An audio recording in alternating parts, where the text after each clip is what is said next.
Hello everyone and welcome back to another video. Today we will be talking about Tobias Domzalski once again, covering his mission to cover for Jim, the rescue mission to save him from the Darklands, and the takeover of Troll Market.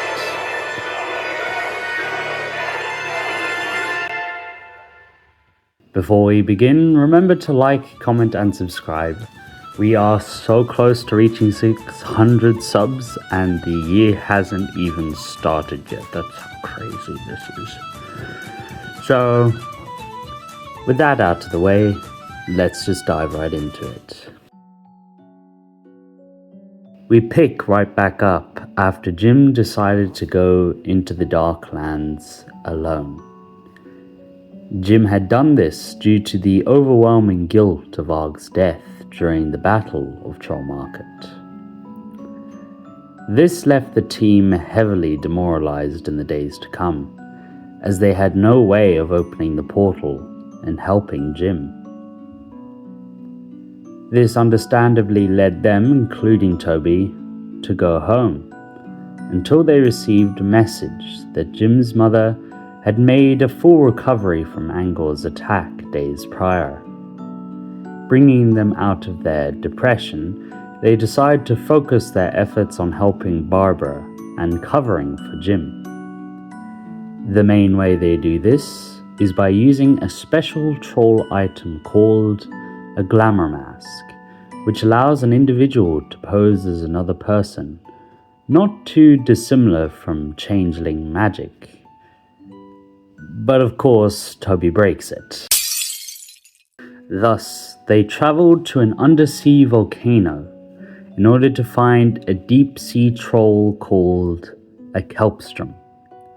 A troll that spends most of its time searching the sea floor and consuming rare troll artifacts.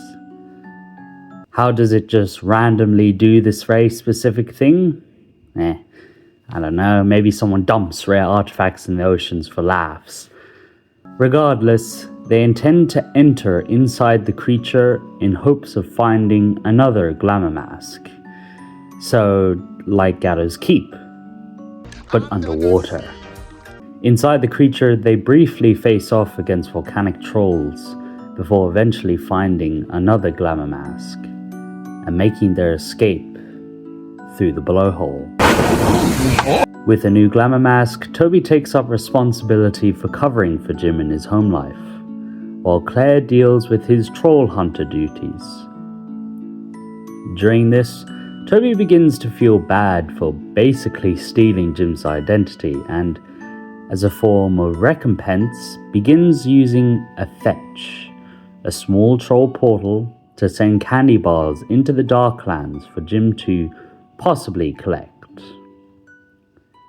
Claire and Toby also begin to spread a rumor that Jim picked up a new, incurable disease called Jim Lake disease. Wow, that's so original. And for some reason, the school doesn't message Barbara about it, and the only person who thinks it's suspicious is Steve, which is just a bit funny to me. On a routine return back to Troll Market, Toby and Claire check in on Blinky with his plan to get into the Darklands. Yet, just like before, without a troll hunter to open the bridge, Jim is trapped forever. Suddenly, the Krubera walk in on them and tell them that they, as well as other troll eaters, are coming together to discuss Killer Head Bridge's permanent destruction. Not willing to leave Jim to his fate, he, as well as the rest of them, gather at the bridge in order to defend it. Yet, it is futile, and are easily beaten by the larger and more disciplined Krubera trolls. Just as they begin to break it down though, the portal opens, and they all make a final push to buy Jim some time, and, just like before, they fail, and the bridge is destroyed. But with Claire's real brother back in their grasp, If you want to know what I'm talking about, watch my Claire series for more info. Toby and the rest were at their lowest point, and that was when the unexpected decided to happen. The amulet flies across the table and lands directly onto Og's chest, telling them that the troll is the key to the hunter, referencing that Og could be brought back and used to open the bridge and save Jim. To do this, they had to find a way to resurrect Og, as his death was unique. Being killed by Creeper's some poison meant that Og wasn't technically killed, but more so trapped in an extra layer of stone that held him in place. They spent days searching till they eventually discovered the originators of the curse was the secret changeling society of the Janus Order. To make matters even worse, the Troll Tribunal had come to a decision on the bridge that if it could not be destroyed, it would be thrown into the sea, where it could be never found again. Getting wind of this, Claire, not Enrique, and Toby formulated a plan to infiltrate the cargo box housing the bridge pieces. Then, using Toby as an emotional anchor, teleport each piece to him in the forest. During this, Steve, who had become extremely sus of the two, followed and inquired answers from Toby, who only left him being more suspicious. Didn't strike me though. Now that they had all the pieces, they just had to get the cure. And after Blinky contacted their leader, they staged a sting operation, I am using that right by the way, in order to capture him and force out the info. At the same time, Toby had recently had his braces removed and so became very distracted, leaving him to be reckless and damage his teeth. Again. Now the doctor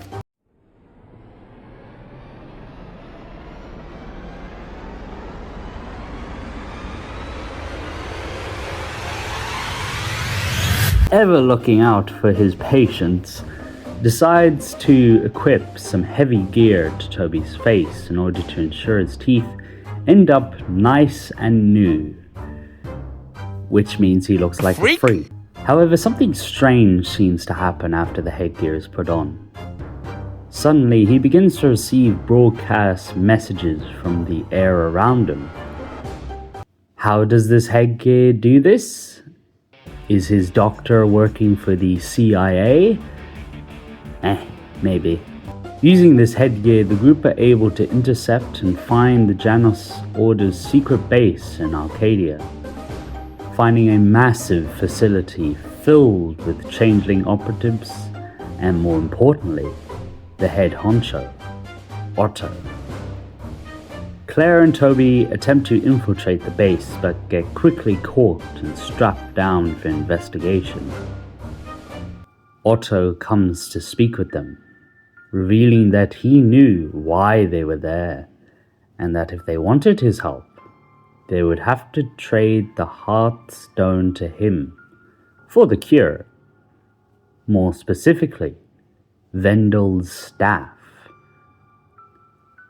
Once delivering this deal, Otto then removes Toby's headgear to ensure that they no longer intercept their broadcasts, for future events would change the organization for the worse. Once let go, Toby retrieves the Glamour mask and goes to impersonate Vendel and steal his staff before narrowly caught as the imposter. And there's just so many Among Us memes I'm referencing today. After the staff is retrieved, the trio meet with Otto at the canals and exchange. Another step, Wiener Schnitzel! Otto delivers a set of interesting ingredients they must collect, which includes the tears of one who has never been kissed, that one being Toby, expired food, a rat, a skeleton of a gnome, and a fragment of heart stone. Gathering these ingredients, they throw it all into a potion that revives Arg, who, after recovering from dying, goes to the void, where his body is then inhabited by Kanjigar. Kanjigar tells them that he received a vision that Tai Lung, wait, no, wrong universe, could be saved by them, but only if they carried and followed a simple set of instructions, one of which was very important for Toby to do. He was to ensure that Jim came back and no one else. The ramifications for this not being done would become catastrophic. Foreshadowing. Once the mission was set, Kanjigar activated the portal, and Arg was now free to join them through the portal. Arriving into the Darklands, they quickly followed their gnome companion, Chomsky, through the twisted dimension, following him for a while before finding Jim in the holding cells. At first they didn't know how to get him out, before Claire realized that one of the things Kanjigar gave her was a key that could be used to open any door in the Darklands. Before opening the door though, guards came to take Jim away, leaving Toby and Claire stuck in a cell, unable to help him. They would wait there for some time until Chomsky reappeared to help unlock the door and get them to the arena where Jim was being housed. With Jim now in tow, the trio made a mad dash back towards the portal, and to their surprise, Nomura also accompanied Jim while he had been held in prison. This left Toby a bit confused on what he must do. On one hand, Kanjigar had warned him only to get Jim out, but with no mention of Nomura in that warning and Jim's staunchness on getting her out, he begrudgingly helped both him and her escape. Finally, after a long few weeks, the group had successfully saved Jim, and had even prevented Gumma from escaping. Right? They did that. Yet with Jim back, there is also a lot of mixed emotions about what he did. They are more than happy he's back, of course, but he's acting awfully suspicious after being free. More joyous and happy than before, man. People can't even be happy without others having a problem with it. All of them want to talk to Jim about what he did, but don't have the heart to tell him directly at this time. That is until blood goblins, a species native to the Darklands, appear and attack Chomsky at Toby's house. And it's here that all the emotions of betrayal and anger finally spill out of him. We found the amulet together, we trained together, we killed Anger Rat together, and then you just left us. Wait, is this how you all feel? You promised we'd get my brother together. After everything we've been through, you said it was Trollhunters, not Trollhunter.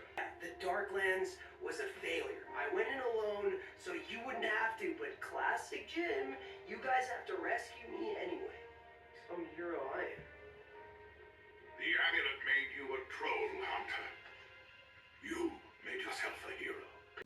After reconciling, the group pick up on the goblins' trail and free Chomsky from their grasp, walking away with the information that some within the Darklands made an escape. Foreshadowing.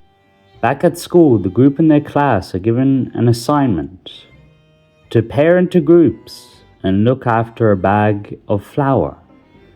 pretending that it is their child and ensuring that it survives for a whole day.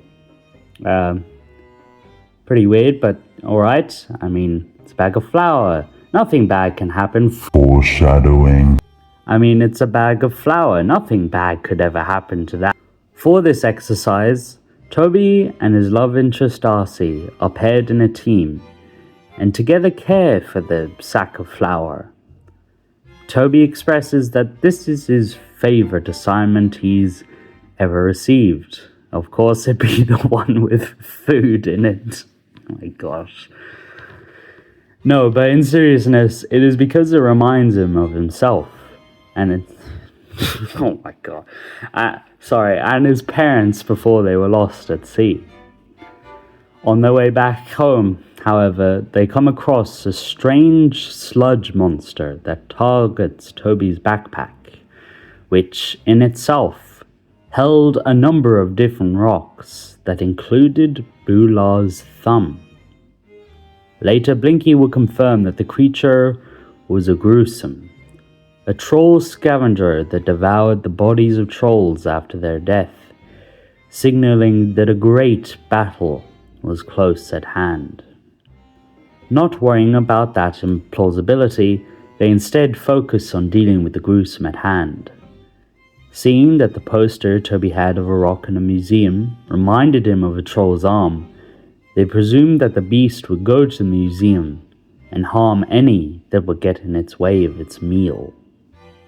Arriving at the museum, they quickly split up in order to find the creature more efficiently, and, after cornering it in the bathroom, learns that with exposure to flour, the beast could be solidified and destroyed. Don't look into how he found that out. We don't need to see that part again. Toby reluctantly agrees to sacrifice his flower baby to the beast. But thanks to the efforts of a certain Slayers of the Night, his flower bag is spared, and Darcy and him are the only ones to pass the assignment. Them both taking each other's arms and walking off to greet the rest of the day. After Gunmar was confirmed to have escaped, the Troll Tribunal captured and detained Jim to put him on trial for allowing Gunmar to escape. Not wanting to see Jim thrown into the abyss, the Trollhunters worked together to buy time and gather evidence for Jim's defense. Toby's experience on crime television shows offers himself to be Jim's representative for the trial, wasting the tribunal's time until Claire and Blinky discover a mole in Troll Market and offer this as a distraction of their trial. They knew Jim was guilty on most of the points brought up, but if they could offer info, such as the fact that changelings had infiltrated Troll Market, then it could open up an investigation to see how many conspirators there were, and, for a time, halting Jim's execution for at least a few days. Yet, it was not to be, as there was only 2 spies in Troll Market, the changeling and its master, Usurna. She quickly disposed of Vendel and moved on to sentence Jim to the deep. The group try and find Vendel, who was the only tribunal troll they told their info to, only to find his stone corpse within the hearthstone. And when Jim arrives, revealing how he overheard Usurna blame him for Vendel's death, and a countermeasure Vendel had left on him to show the truth, they rally together and mount a full-scale attack on Gunmar's position in the Janus Order. Yet when they arrive, they are only greeted by broken structures and litters of changeling corpses. Splitting up, Jim soon comes face to face with Gunmar in the main hall, and together they beat him back and slice him across the chest, revealing that it was really Otto, left behind by Gunmar as a red herring for him to take over Troll Market undisturbed. Legions of automatons loyal to Gunmar were raised, and their counterattack quickly switched to a full evacuation of Troll Market. Toby would help direct many of the trolls to the gyre to escape, before being cornered by Droll and a battalion of Gum soldiers. And, in their darkest hour, Claire and the rest of them used the Shadow Staff to create a massive portal back into the woods where they might be safe, signaling the beginning of the war against Gunmar. Thank you for staying to the end. I hope you enjoyed the second part of this series covering all of Toby's adventures. Stay tuned for the rest of his story, and for now, may the glory of Merlin be with you always. God bless. Matthew 15:28. Then Jesus answered and said to her, O woman, great is your faith. Let it be to you as you desire. And her daughter was healed from that very hour. Meaning, this passage highlights Jesus praising a Canaanite woman's persistent faith, leading to the immediate, distant healing of her demon-possessed daughter. Showing that no matter your background, your faith in the Lord is all you need to show your true commitment to Him.